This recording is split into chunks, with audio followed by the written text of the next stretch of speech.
guys, it's Debbie. Today I'm sharing a Christmas card that I made using the new Mini Christmas Sentiment Strips Glimmer Hot Foil die set from Spellbinders. Try saying that 3 times fast. Today's card is a fun one that I have not actually tried before. It's one of those ideas that you see lots of videos on and then you never get around to making it. And what went through my mind when I was looking at this Mini Christmas Sentiment Stripes Glimmer plate and die set was all of those sentiments. So I immediately started thinking of sentiment strips, which is kind of what they're for. And then I thought maybe I should make one of those paper strip cards using some of my scraps, because as I mentioned, I've got scraps and I have not done that before. I also am digging out through all of my double-sided adhesive sheets, which I've got a bunch where I bought them and haven't used them, and I'm going to do that now too. I'm adding some double-sided adhesive to the back of a sheet of paper. This is basically a piece of scrap paper I've got sitting off to the side that is basically there for when I need to blend anything onto it and then I forget to grab it anyway.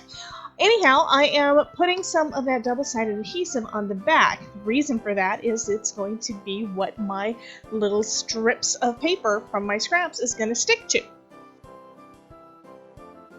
Next, I've taken some scraps that I have of different colors of cardstock. I picked out some blue. I figured that would go pretty with white, and then I picked out some red and green. I wound up not using the red and green, so basically I wound up making a blue and white card. I'm just thinking, I guess I'm doing kind of a blue theme. Most of the cards that I've done so far for Christmas have gotten at least some blue mixed in. So what I'm doing is I'm cutting down a bunch of strips. I've got 3/4 inch, 1/4 inch, and 1/2 inch strips. I figured a nice variety so I can do some multiple sizes as well as multiple colors. I'm not doing anything with the white because I've already got a bunch of white strips. So now we're going to create that background pattern paper. I'm taking the release paper off of my sheet of paper that I put down that double-sided adhesive, and now I'm just laying out some strips of that white and blue cardstock. Now, I'm not good at this because, to be honest, I think I've done this maybe once in the last 3 years, but I'm giving it a shot and I think it's going to turn out okay. So I'm basically going back and forth between blue and white, just doing different sizes or thicknesses of that blue and white cardstock.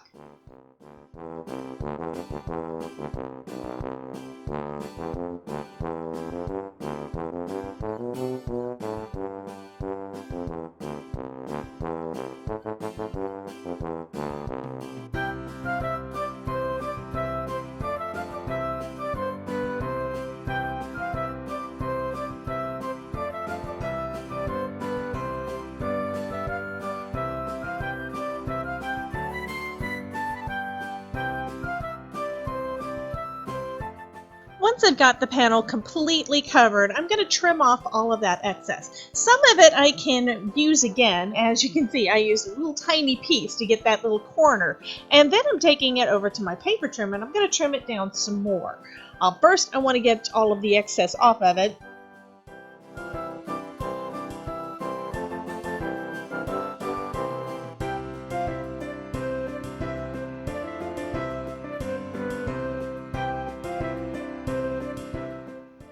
Next, I'm going to add one of those little sentiment strips to the front of the card. I've got a little sliver of some silver foil that was actually in my scrap bin, and I've picked out one of those sentiment strips.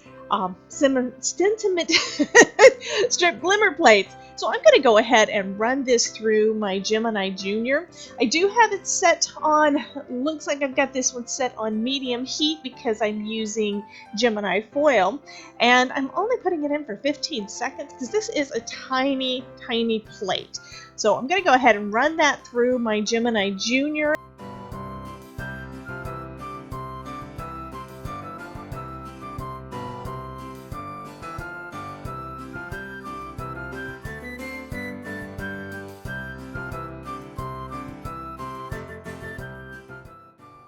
I just love it when I get perfect foiling.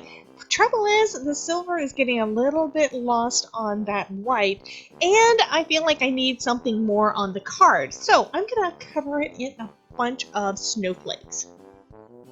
I also adjusted the lighting a little bit on my camera so that hopefully you can see the sentiment because it was really hidden. What I'm deciding to do at this point is I think because I've got that silver sentiment, I'm going to back this with a silver mat and then place it on a dark blue card base that matches that blue that we've already got in the card. So I'm trimming down all of my card pieces. The main panel is going to be that same 3 3/4 by 5 that I've been using so much. And then my silver card base is going to be a little bit bigger than that. So it's going to be 5 1/4 by 4 inches.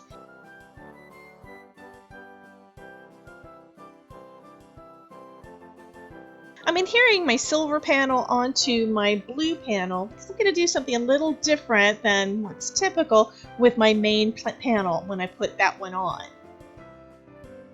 I'm going to pop that main panel up above my matting layer.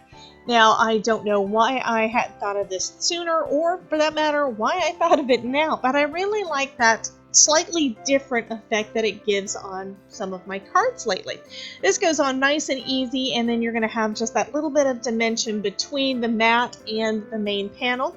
I'm pulling down the release paper part of the way down so I can try to line it up on the other end and not have it go on there crooked. I'm also using some art glitter glue to hopefully give me a little bit of wiggle room as I place this on my card.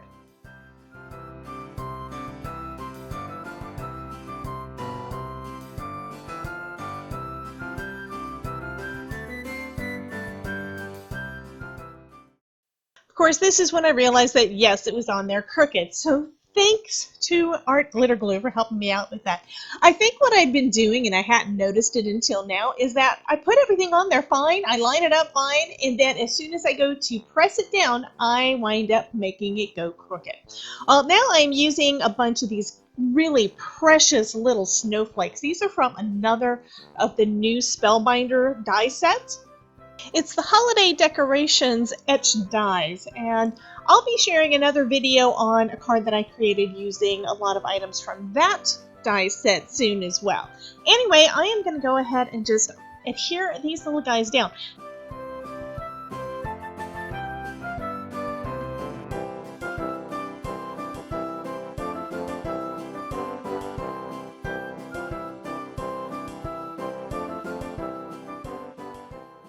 I love how this is coming together, and it's really pretty.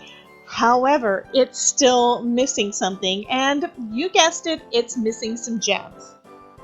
I mean, those silver snowflakes are nice and shiny, but they're missing that sparkle. So I'm adding a little blue, navy blue gem to the center of each of those.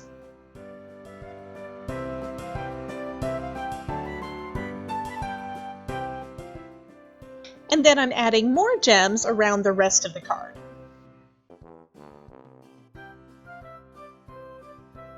I am absolutely loving all of these new products in the Spellbinders July 2021 new release. You can check out my haul video and all of the cards I've made using these cool products in the playlist that's here.